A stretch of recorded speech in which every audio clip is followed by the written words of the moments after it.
헤롯은 베드로를 찾지 못했습니다. 밤이 된 헤롯은 빛이 된 베드로를 만날 수가 없었고 헤롯은 가이사라로 낙향을 하게 됩니다. 우리가 살아가는데 각자 가지고 있는 가치, 신념, 그리고 내가 지키고 있는 어떤 관습, 이런 것들이 과연 무엇일까? 헤롯은 자기가 가지고 있는 어떤 관습을 끊임없이 고집하며 살아갑니다.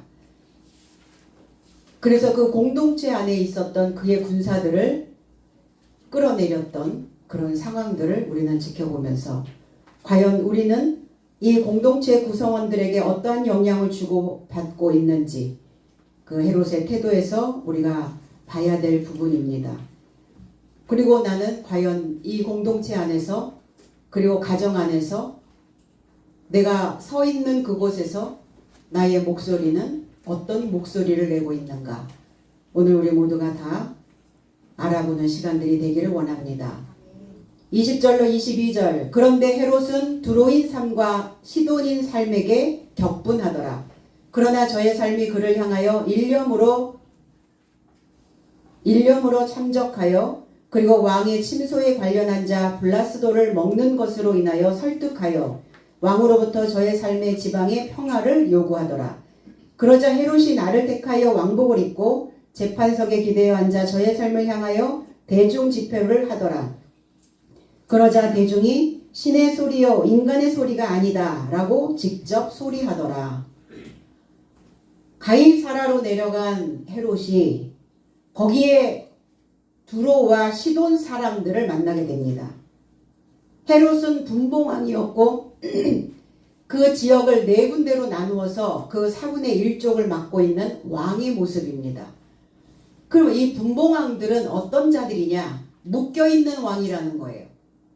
무엇에 묶여 있었어요? 그 뭐에 묶여 있느냐에 따라 삶의 방향이, 삶의 모습들이 너무 많이 다르게 나타나게 된다는 겁니다. 이 헤롯은 헤롯의 사상, 영웅적 사상, 우월감, 그런데 열등감이었다는 거예요. 그 속에는. 그러니까 다른 사람들의 모습을 인정할 수 없는, 다른 사람들의 상태를 수용해 줄 수 없는 열등감에 빠져 있는 사람들. 그건 분명 열등감이라는 겁니다. 묶여있는 우두머리, 묶여있는 왕, 부자연스럽겠죠.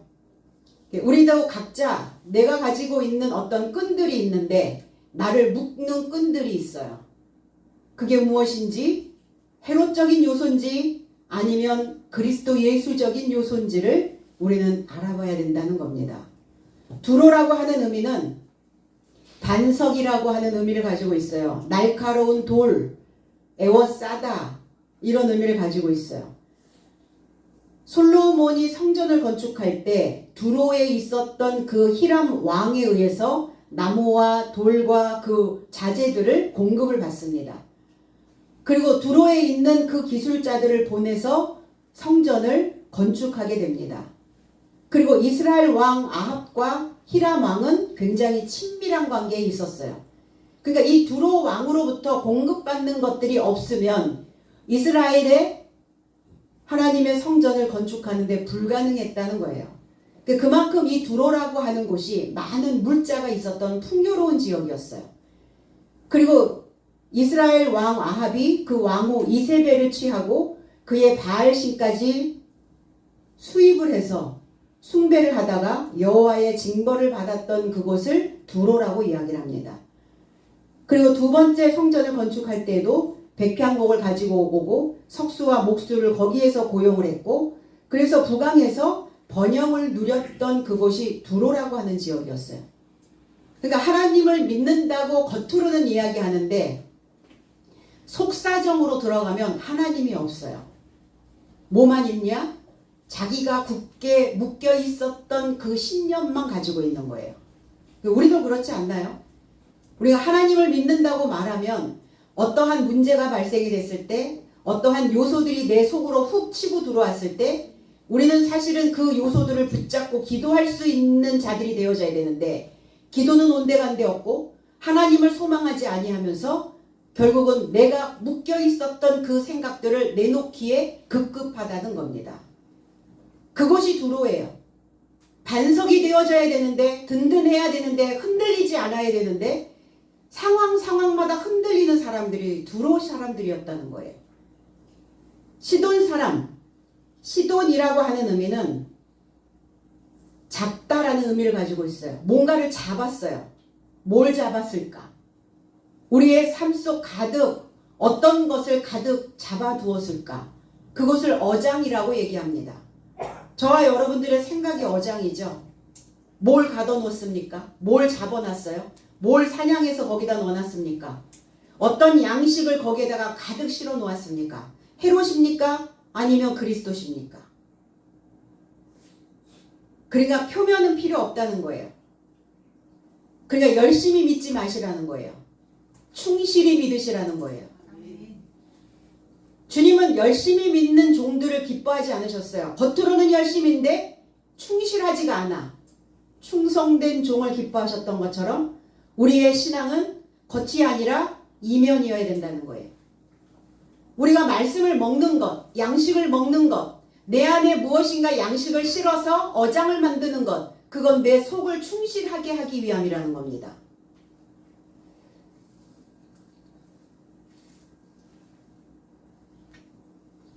그래서 이 시돈에 있는 이 사람들은 무엇인가를 많이 붙잡고 있고 잡아두고 있고 내놓지 못하는 사람들이에요. 무엇인가 사람과의 약속도 그렇고 하나님과의 약속도 그렇죠. 내가 이것을 잡고 있어야 되느냐, 내놔야 되느냐. 내놔야죠. 어장 만들어서 가두리 양식장 만들어서 거기에 많은 것들이 담겨져 있다 할지라도 그것을 퍼내지 않으면 거기 안에 잡아놓은 것들이 그 안에 잡아놓은 물고기들이 무슨 의미가 있겠냐는 거예요. 이사야 23장 1절로 4절에는 두로에 관한 경고라. 다시스 선척들아 너희는 슬피 울며 부르짖을지어다. 두로가 황무하여 집이 없고 들어갈 곳도 없으며 이 소식이 기띔 땅에서부터 그들에게 전파되었음이니라. 바다에 왕래하는 시돈 상고로 말미암아 부요하게 된 너희 해변 거민들아 잠잠하라. 시올의 곡식 곧 나일의 추수 큰 물로 수운하여 드렸으니 열국의 시장이었더라. 시돈이여 너는 부끄러워할지어다. 대저 바다 곧 바다의 보장이 말하기를 나는 상고를 겪지 못하였으며 출산하지 못하였으며 청년들을 양육하지도 못하였으니 처녀들을 생육하지도 못하였다 하였음이니라. 더럽혀져 있단 말이에요. 청년, 무엇인가 새로운 발상, 새로운 마음가짐. 우리는 날마다 새로워져야 된다라고 말씀합니다. 과거의 패턴이 아니라 예전의 관습들이 아니라 그것으로부터 날마다 우리는 허물을 벗어내는 자들이어야 된다는 겁니다. 허물을 매일 벗는 자들을 우리는 사람이라고 말하고 있어요. 허물을 벗는 자들, 짐승들도 허물을 벗죠. 그러나 1년에 한 번 해요. 그게 사람과 다른 모습입니다. 그러나 인간은 매일매일 허물을 벗어요. 똑같은 옷을 매일 입지 않습니다. 어제 씻었다고 오늘 안 씻지 않습니다. 그러나 동물은 어때요? 1년 동안 그 옷을 유지하고 있다가 1년에 한 번. 이렇게 허물을 벗는 자들을 짐승이라고 얘기해요. 그러니까 작년이나 올해나 달라지지 않아. 사고가 건강하지 않아. 그 사고의 바탕들이 그리스도 예수화 되어져야 된다고. 그래서 우리는 그리스도를 믿고 있는 것인데 그렇지 않게 된다는 거죠. 반석이 되어야 하고 하나님의 양식을 실어 나르는 어장이 되어야 하는데 두로와 시돈이 희락의 성이 되어져 버렸다는 거예요. 쾌락, 자기만을 위한 거기에서 몸담고 있는 상인들은 높은 관직에 있는 사람들이요. 높은 관직에 있는 자들이 누굽니까? 종교 지도자들이죠. 하나님을 믿는다라고 말하고 있는 사람들을 고관들이고 무역상들은 제사장들이었다는 거예요.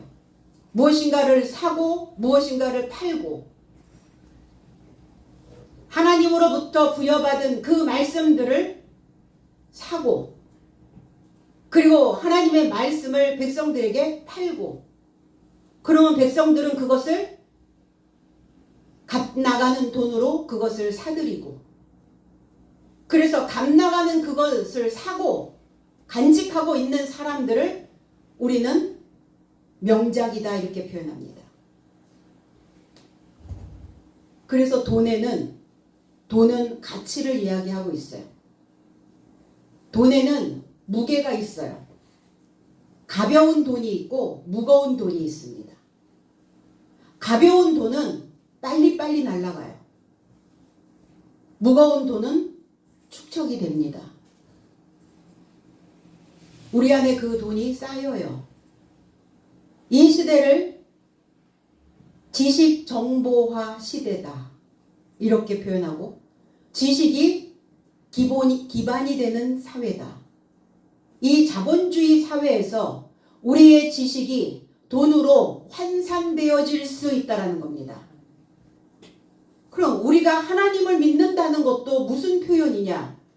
하나님을 아는 그 지식이 결국은 값 나가는 돈으로 환산되어져야 된다는 거예요. 그렇지 않으면 그래서 내가 한 달 동안 열심히 값 나가는 그 돈을 받아서 값 나가는 곳에 쓰고 그 값 나가는 곳에 쓰임받은 그 돈을 위해서 나는 또 열심히 나는 또 충실히 하루하루를 살아내게 된다는 겁니다. 여기에 두로와 시돈에 있는 이 사람들은 값이 떨어지는 돈이었던 거예요. 하나님의 그 지식을 귀하게 여기지 않았다는 겁니다. 그들은 자기들의 필요에 의해서만 하나님을 찾을 뿐 하나님의 이름만 있을 뿐 그들의 희락을 위해서 살고 있었던 자들이었어요. 그리고 이 두로와 시돈에 있는 사람들을 보고 헤롯이 왜 격분했을까? 왜 화가 났을까? 두로와 시돈 사람들이 그 침소와 관련된 그 잠자리를 보는 블라스도를 설득해냈다는 거예요. 이 블라스도는 헤롯의 침소를 맡은 신하예요. 그러니까 헤롯의 수하라는 거예요. 헤롯의 종이라는 거예요. 그런데 블라스도가 설득당했다고. 무엇으로 인하여? 두로와 시돈에는 먹거리가 많거든요. 풍요롭잖아요. 물질의 풍요로움. 그러니까 이 두로와 시돈을 다스릴 때 우리에게 맞는 조건으로 두로 사람과 시돈 사람 우리가 원하는 쪽으로 우리가 원하는 방향으로 평화 협정을 요구한 까닭이라. 그러니까 헤롯의 통제를 벗어나게 된 거예요. 결국 이 블라스도를 설득하는 바람에 두로와 시돈은 상당히 많은 무역, 많은 거래, 많은 계약 이런 풍요의 지역이었기 때문에 헤롯의 신하를 자기 편으로 만드는 게 어려운 일이 아니었어요. 사실 이렇게 뒷돈을 주면 사람들은 넘어가죠. 예전에 뭐 선생님들한테 촌지를 주거나 이런 것들을 청탁을 하거나 거기에 항상 돈이 따라다녔어요. 우리가 하나님께 하는 모든 청탁, 모든 간청 그런 것도 이 무거운 돈이 들어가게 된다는 겁니다. 히브리서 13장 4절에 원어 해석은 모든 삶 안에서 혼인하고 그 침소는 불결하지 않으나 음란한 삶과 간음한 삶을 하나님은 심판하실 것이라 그랬어요. 저와 여러분들은 그리스도 예수와 혼인한 자들입니다. 남편과 아내 이 혼인한 자들을 그리스도인이라 혼인한 자들을 성도다 거룩한 무리다 이렇게 표현합니다. 남편과 아내가 혼인했듯이 성도된 아내가 혼인을 했다면 그 침소를 청결하게 만들어야 된다는 거예요. 그럼 그 아내가 자기가 깔고 있는 그 바탕에 깔고 있는 그 생각들이 오염되어져 있다면, 음란하고 있다면, 간음하고 있다면, 하나님이 아닌 하나님의 마음으로 돌아오지 않고 자기가 생각하고 있는 자기의 신념으로 자꾸 자기 자신을 끌고 가고 있다면 그 침소는 더럽혀져 있다라는 이야기예요. 그래서 기분이 더러워지는 거예요. 감정이 더럽혀지는 겁니다. 그러니까 자주 더럽혀지는 사람들이 있죠. 빨리 더러워지는 사람들이 있죠. 어떠한 것들이, 어떠한 감정들이, 어떠한 요소들이 내 안에 들어올 때 우리는 더럽혀지지 않도록 나를 보호할 수 있는 보호막이 필요하거든요. 그런데 그 데미지를 확 받아버리는 거예요. 데미지를 받아버리는 나의 문제일까? 그 데미지를 주는 그 사람의 문제일까? 우리는 예전엔 데미지를 주는 그 사람만의 문제라고 생각했어요. 그런데 이렇게 얘기하잖아요. 나만 문제 없으면 문제 없다. 내가 항상 더럽혀질 준비를 하고 있으니까 조금만 뭐가 먹물이 한 방울만 똑 떨어져도 확 퍼져버리는 거예요. 오염될 준비를 하고 있기 때문에, 준비하고 있기 때문에 그게 확 덥석 마중 나가는 거예요. 그러니까 거기에 확 빠져들어가게 되겠죠. 그러니까 시커매지는 거예요. 금방 마음이 먹물칠해져 버리듯이. 왜 더럽혀지는가? 5절에는 히브리서 13장 5절에는 생활 태도는 돈을 좋아하지 말고 곁에 있는 삶을 족하게 여기라. 왜냐하면 그가 언급하셨으니 내가 너를 떠나지도 않고 버리지도 않겠다고 하신 것이라. 돈에는 신적인 요소들이 붙어 있어요. 뭐 때문에 상합니까? 돈이죠. 그래서 돈을 좋아한 유다. 그는 더럽혀졌어요. 더럽혀지니까 어때요? 썩죠. 썩으니까 어때요? 문드러져 버렸어요. 형체가 없어져 버렸다고요. 하나님 안에서 하나님의 형상 잘 만들어 가다가 순식간에 그렇게 형체가 없어져 버리는 거예요. 아, 요만큼 도려내고 요거 살리면 되나요? 그건 우리 입으로 들어가는 먹거리일 때, 과일일 때 그게 가능하지. 우리의 생각들은 그게 통째로 다 썩어버리기 때문에 요만큼은 남겨놓고 요만큼 도려내고 먹을 수 있는 그 생각들은 없다는 겁니다. 나를 떠나지도 버리지도 않겠다. 그럼 누구를 떠나지 않고 누구를 버리지 않겠다는 말씀인가? 나의 침소를, 나의 침대를, 내가 깔고 자고 있는 그 생각들을 늘 정결하게 만드는, 순수하게 만들어내는 그 신부를 떠나지 않고 그 신부를 버리지 않으신다는 겁니다.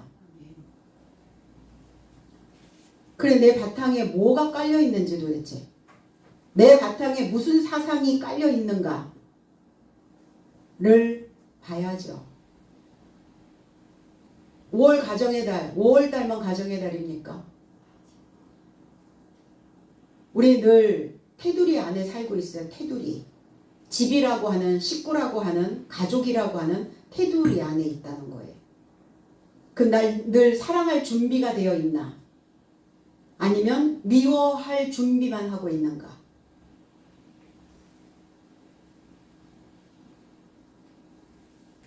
우리는 어떤 식구를, 어떤 사람들을 사랑하고 존중하고 살아가야 하는가? 가장 가까이 있는 사람들, 내 주변에 있는 사람들, 나를 대변해 줄 수 있는 사람들이 가족입니다. 그 가족에게, 그 남편에게, 그 아내에게, 그 자녀에게 인정받은 식구는 밖에서도 다른 사람들에게 오케이, 인정받게 됩니다. 그런데 집에서는 아닌데 밖에서는 인정받는다고요?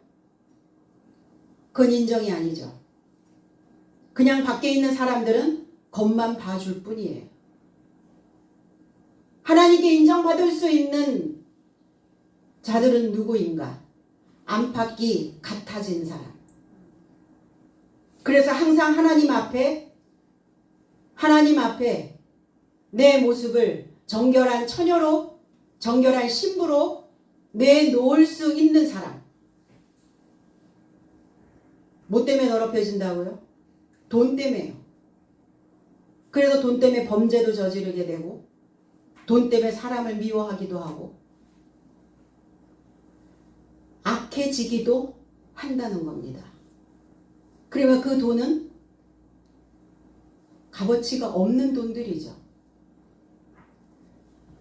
저와 여러분들이 같이 있는 돈과 같은 사람들이에요.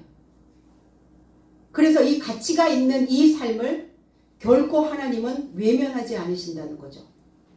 누구처럼? 두로와 시돈처럼.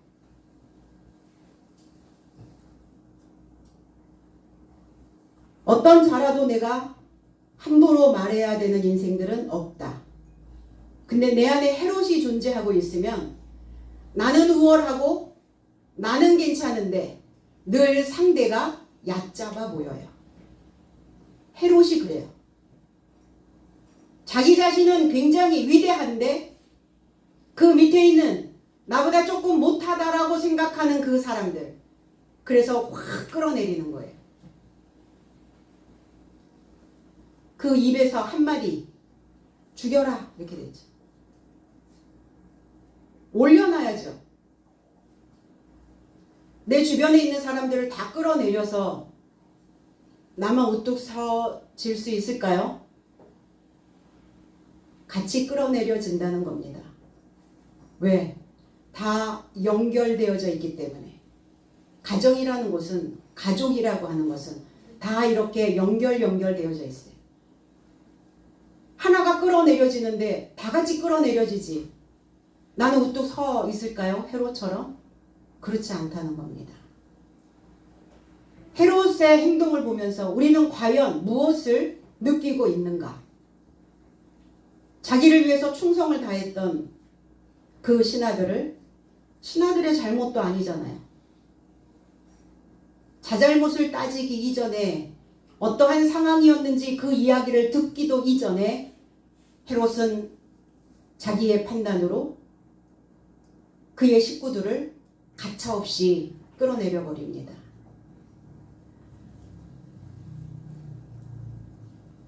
그래서 그 우월감이, 영웅심리가 있는 사람들은 스스로 그렇게 생각해요. 나는 막힘이 없고, 그리고 상대는 열등해서, 상대는 꽉 막혀 있는 존재로 그거를 자꾸 받아들이게 된다는 겁니다. 그게 바탕에 깔려 있는 거예요. 나는 막힘이 없는 사람. 그러나 주변에 있는 사람들은 다 꽉 막혔어. 이렇게 얘기하는 거죠. 나는 막힘이 없는 헤롯. 꽉 막힌 군사.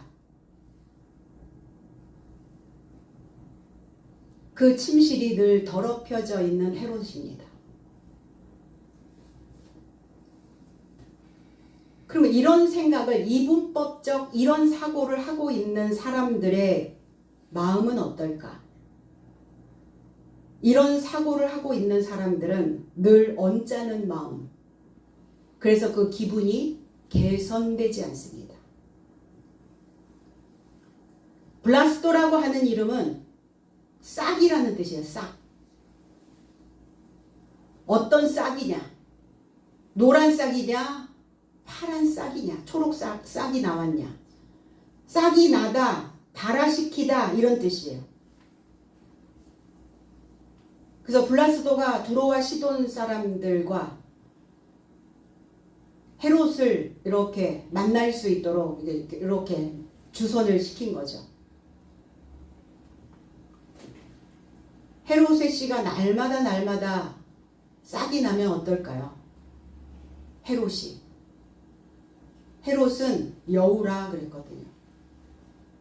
하나님 나라에는 그렇게 그 약삭빠르게 그 여우짓 하는 사람 별로 안 좋아해요. 교묘하게 자기의 이득을 그러면서 상대를 배려하지 않는 가벼운 사람. 그래서 곰 같은 신부. 근데 사람들은 어때요? 여우 같은 마누라를 좋아하죠. 곰 같은 마누라가 좋은데 왜? 내가 사람이 되지 않았으니 나도 사람이 되기를 부단히 노력하는 아내.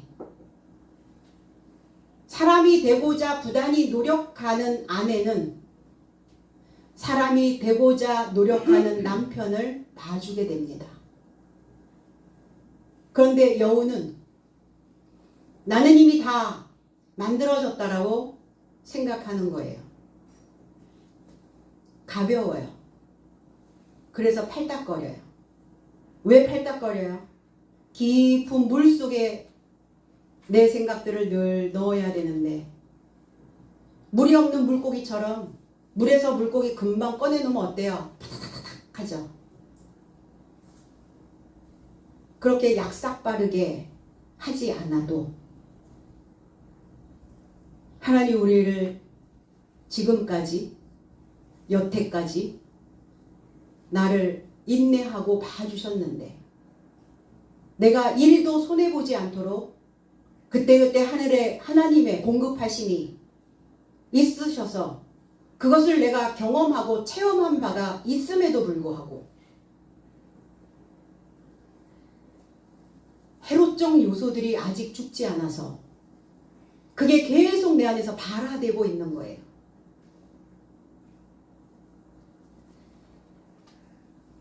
그러니까 자꾸 우쭐대고 영웅으로 우뚝 서기를 원하고 그리고 다른 사람들이 늘 우와 이렇게 와 떠받들어 주는 거. 내가 어떠한 것들을 이야기했을 때 내 의견이 상대에게 먹히지 않았을 때 우리는 그거를 받아들여야 되는데 내 속이 이렇게 붕 떠 있으니까 속에서 감히 나의 요청을 거절해? 이런단 말이에요. 그게 헤롯이에요. 그게 발화가 되니까.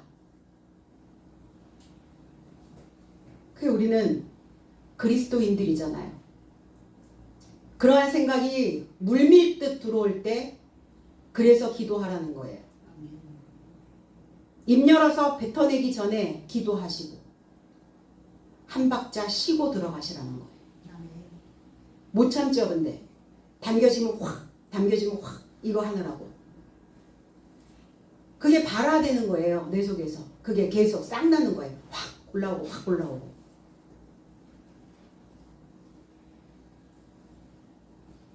진중해져야 된다. 우리의 모습을, 우리의 언어를, 우리의 목소리를, 우리의 행동을 하나님께서 감찰하신다면 나의 이 신부가 되어져 있는 이 신부 곁에 그 남편은 그리스도이신 남편은 머무르고 싶으실까? 자기 잠자리 하나 정리하지 못하는 자기 바탕 하나 청결하게 청소해내지 못하는 그 신부 곁에 떠나지 않고 계시고 싶어 하실까?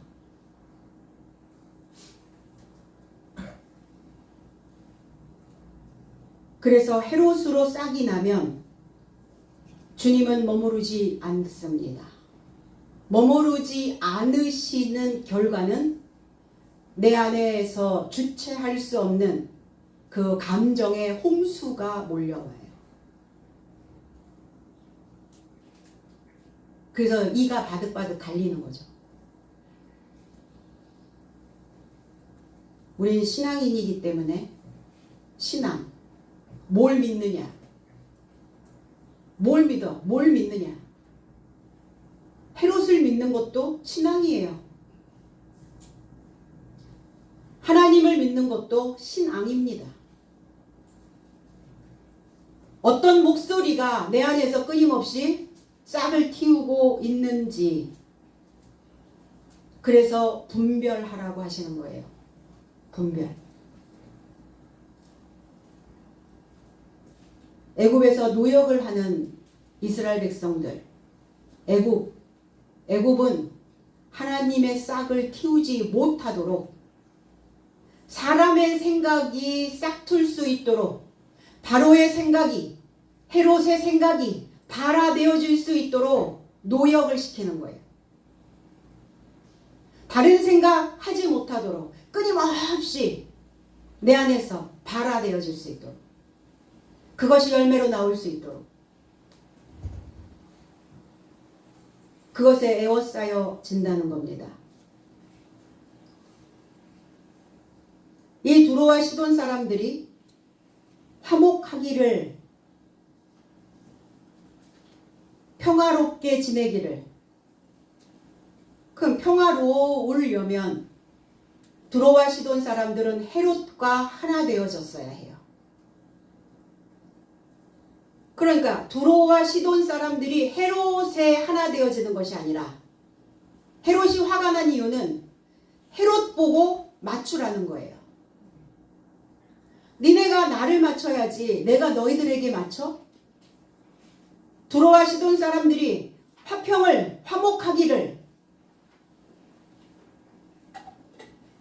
헤롯아 너희가 나를 맞춰라, 이 얘기를 한 거죠. 하나 된다는 건 쉬운 일이 아니죠. 하나를 바라보고 가는 거예요. 하나의 어떤 개념을 붙잡고 이 세상을 가는 겁니다. 남편과 아내가 하나 되어지기 위해서 몸과 마음이 아니요. 하나의 목표를 놓고 하나 되기 위해서. 그래야 평화죠. 부모와 자식, 남편과 아내, 스승과 제자. 그래서 평화가 만들어지려면 논리적이어야 된다는 겁니다.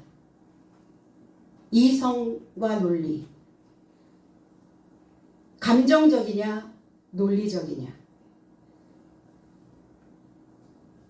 그럼 내가 논리적인 사람인지 아니면 감정적인 사람인지 자기 암시를 해봐야죠. 그리고 내 배경을 빨리 파악해야죠.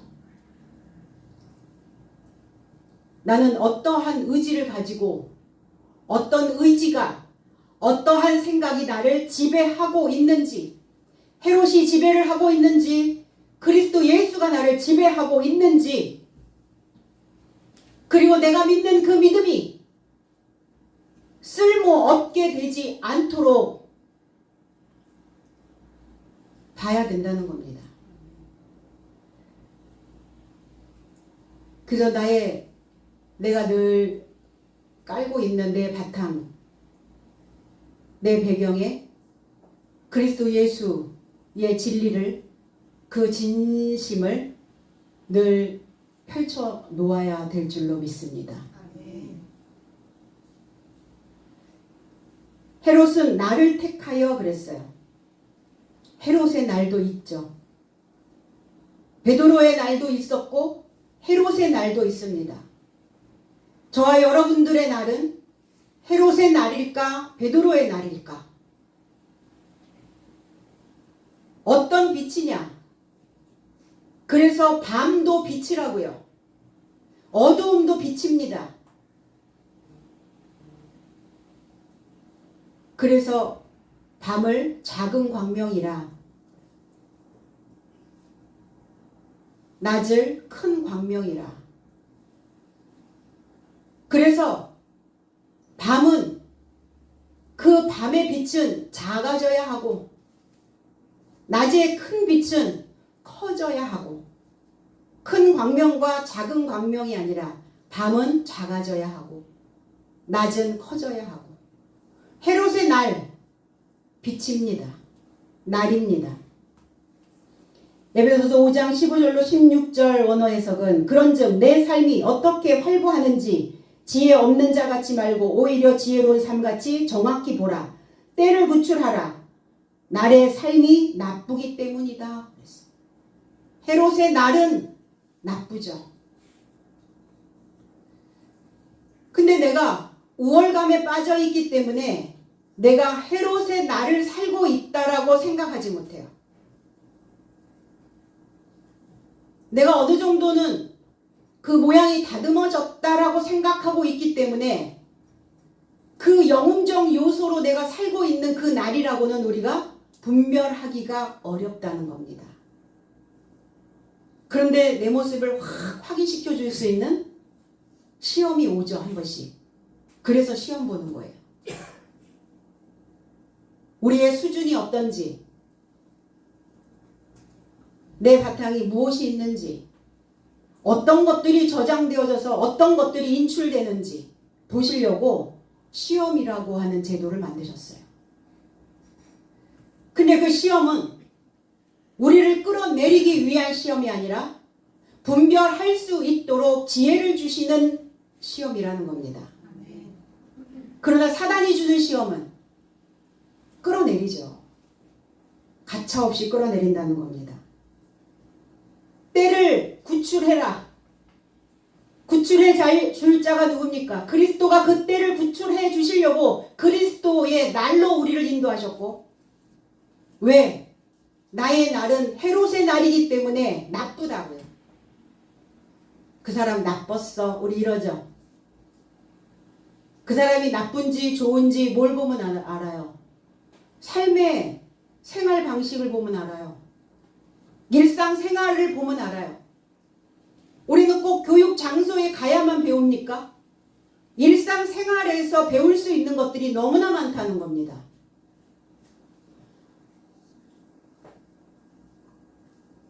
마태복음 24장 19절에서 22절에는 자궁 안에 가진 삶과 그날 삶 안에서 젖바는 삶에게도 화로다. 그리고 만일 그 삶이 단축되지 않으면 모든 육체가 구원받지 못한다. 그러나 택한 삶을 인하여 그날 삶이 단축될 것이다. 그리스도에게 택함 받은 자들만 그 헤롯의 날이 단축되어질 수 있다. 그러니까 그 헤롯의 날이 단축되어질 수 있도록 우리는 하나님께 요청하고 간청하는 거예요. 왜? 그 날은 나쁘기 때문에 나쁜 열매를 맺을 수밖에 없단 말이에요. 어디서? 입에서 나오는 목소리가. 그래서 그 목소리는, 그 말은 땅에 떨어지면 주워 담을 수 없다 이렇게 표현하는 거예요. 왜? 열매로 나오기 때문에. 아, 저 사람이 맺혀 있는 열매는 저거구나. 맺히는 거예요. 맺혔어. 마음에 뭐가 한이 맺혔다 이러잖아요. 뭐가 열매됐다는 거예요. 한서림으로 열매가 되었다. 그걸 한이 맺혔다 이렇게 얘기하는 거예요. 나무가 열매를 맺듯이, 봉오리를 맺듯이 맺혀 있는 거죠. 그러니까 그게 항상 나오는 거예요.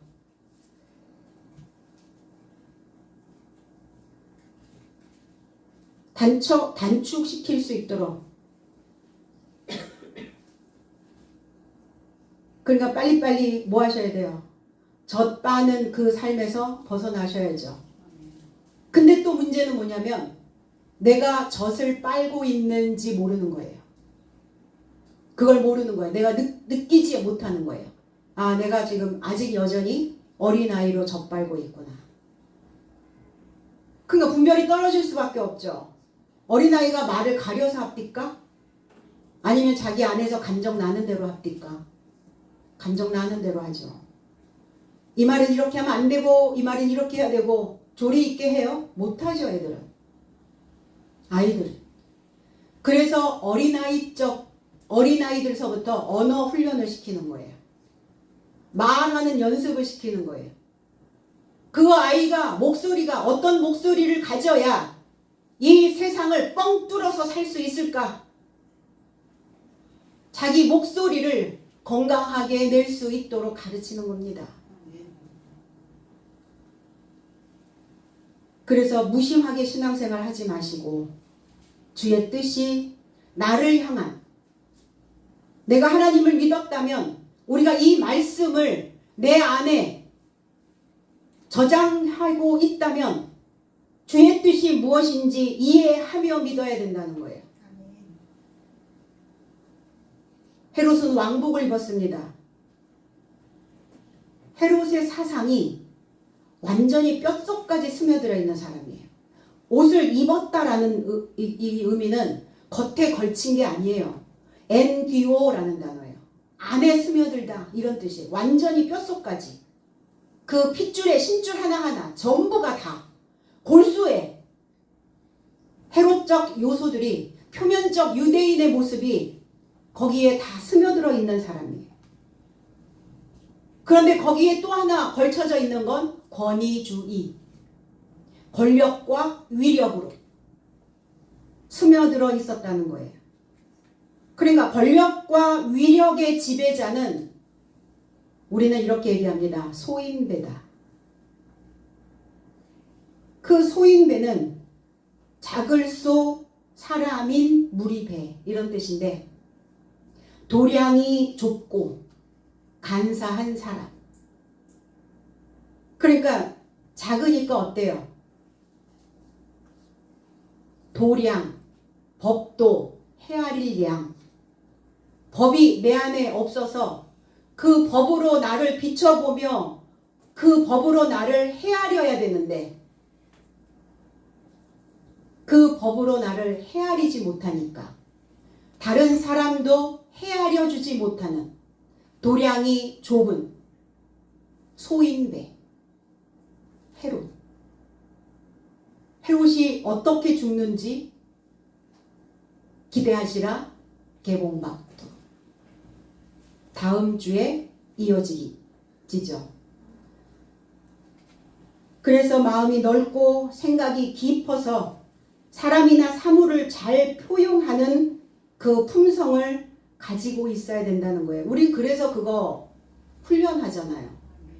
여러분 열심히 배워서 하나님을 믿어서 말씀이 내 안에 들어올 때마다 그것으로 우리가 이 작은 털을 넓혀가는 거예요. 위에 있었다. 위에. 이 위라고 하는 베마라고 하는 단어는 재판석이라는 뜻이에요. 헤롯은 늘 재판석에 앉아있네요. 로마서 14장 10절로 12절에 원어 해석은 그런데 내가 어찌하여 내 형제를 판결하느냐? 너도 내 형제를 어찌하여 업신여기느냐? 왜냐하면 내 모든 삶이 그리스도의 재판석에 다가설 것이다. 왜냐하면 기록된 것이다. 나는 살아있다. 주께서 말씀하시고 모든 무릎이 나에게 꿇을 것이다. 이렇게 말씀하셨어요. 그리스도의 재판석에 다가갈 것이다. 형제를 판단하고 형제를 판결하는 사람, 나와 연결되어 있는 사람을 형제라고 말합니다. 신앙 안에 있는 사람들 형제라, 자매라 이렇게 이야기합니다. 그런 사람들을 내가 판결하고 업신여기고 있다면 헤롯처럼, 그 형제를 끌어내린 그 헤롯처럼 되어져 있다면 너희들은 반드시 그리스도의 재판석에 다가설 것이다. 살아있을 때 하나님의 판결을 받으시라는 거예요. 죽은 다음에 하나님의 백보자 심판대 앞에 서는 게 아닙니다. 우리는 살아있을 때 하나님의 법을 통해서 하나님의 그 법이 내 안에 들어오면 우리는 내 스스로 내가 무엇을 잘못했는지, 무엇을 잘했는지, 내가 무엇에 범법을 하고 있는지, 이게 내가 나를 판결할 수 있게 된다는 겁니다. 그러니까 나를 그리스도의 재판석에 내가 다가갈 수 있는 나여야지, 내가 알고 있는, 내가 가지고 있는 나의 법으로 나와 연결되어 있는 사람들을 판결해내지 말라는 거예요.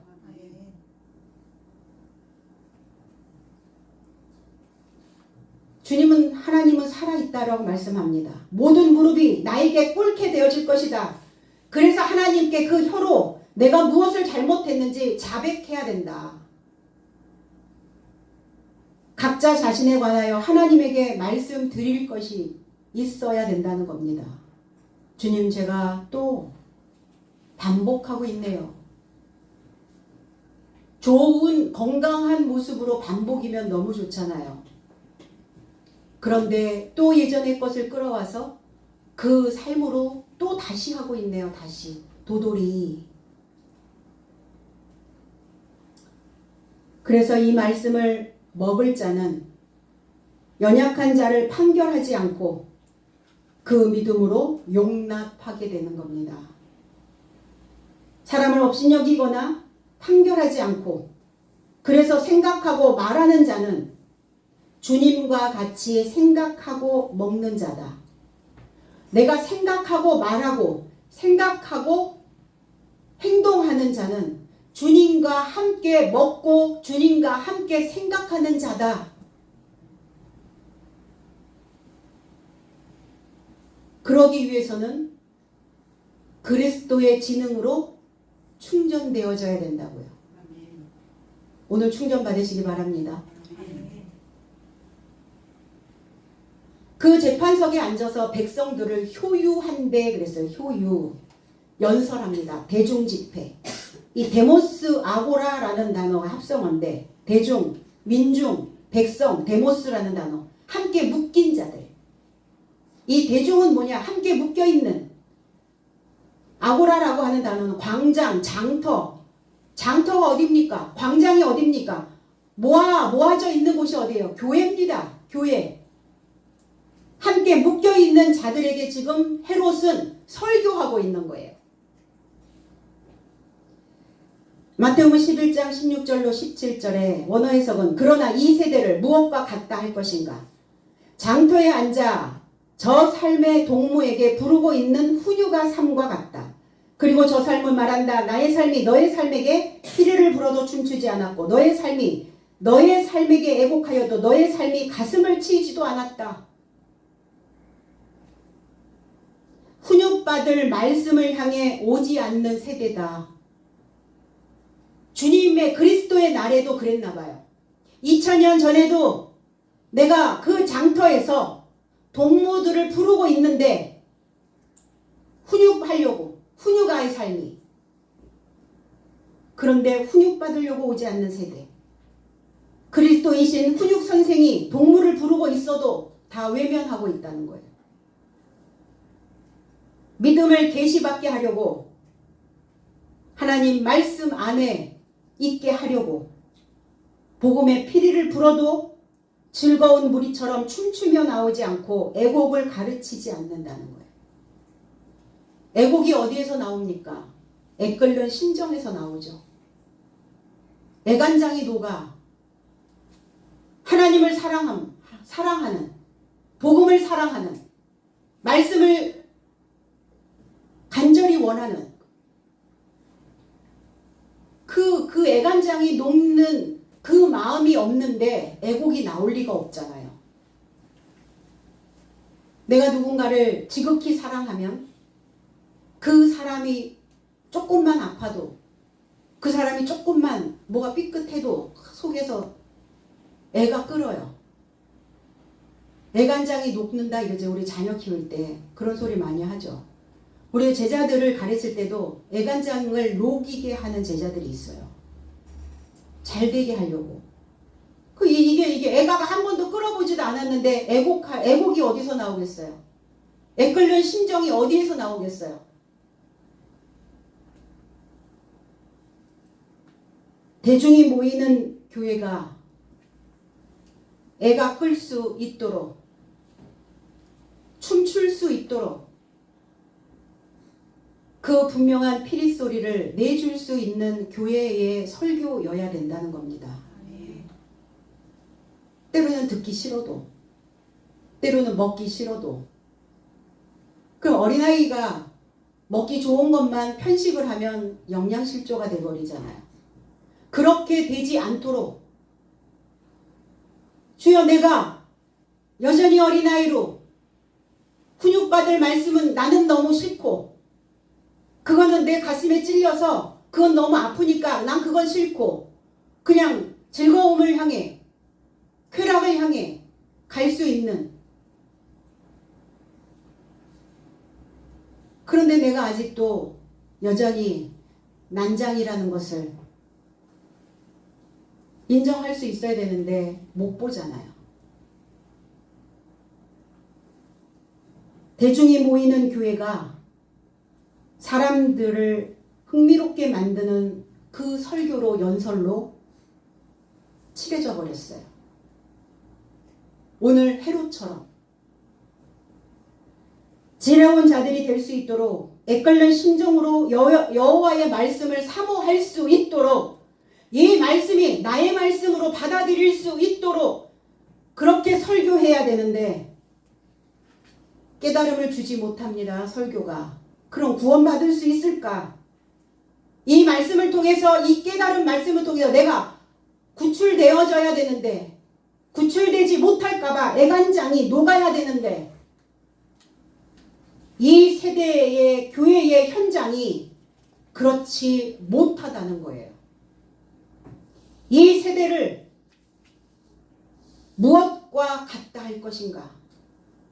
2000년 전에 있었던 그 세대가 아닙니다. 지금 이 세대, 각자 세대, 이 세대가 나는 지금 어떤 세대를 지금 살고 있나? 2021세기인가? 아니면 여전히 20세기인가? 그 대중이 크게 부릅니다. 크게 목소리를 냅니다. 무엇을 부르고 있어요? 신의 소리다 이렇게요.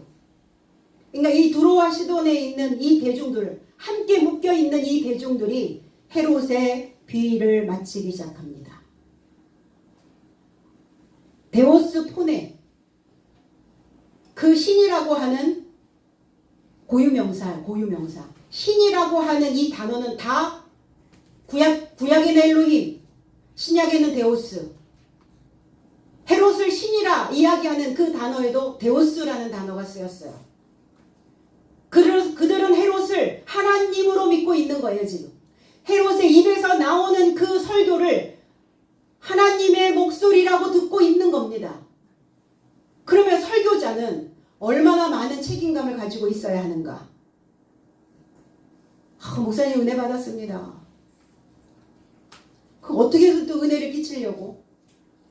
그 은혜는 선물인데, 그 은혜는 그리스도인데, 그리스도는 기름 부음인데, 그 어두웠던 마음들이 밝아지는 것인데, 안진뱅이로 있었던 삶이 일어서는 건데, 꿈틀거리지 않았던 죽은 자들이 양심에 찔려서 꿈틀거리는 건데, 그게 메시지인데,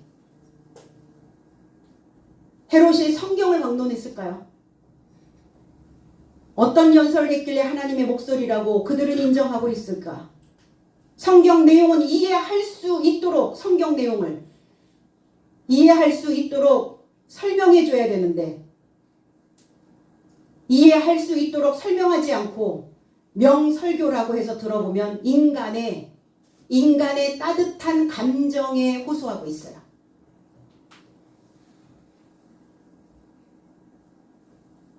과연 우리의 목소리는 하나님을 표현하고 있는가?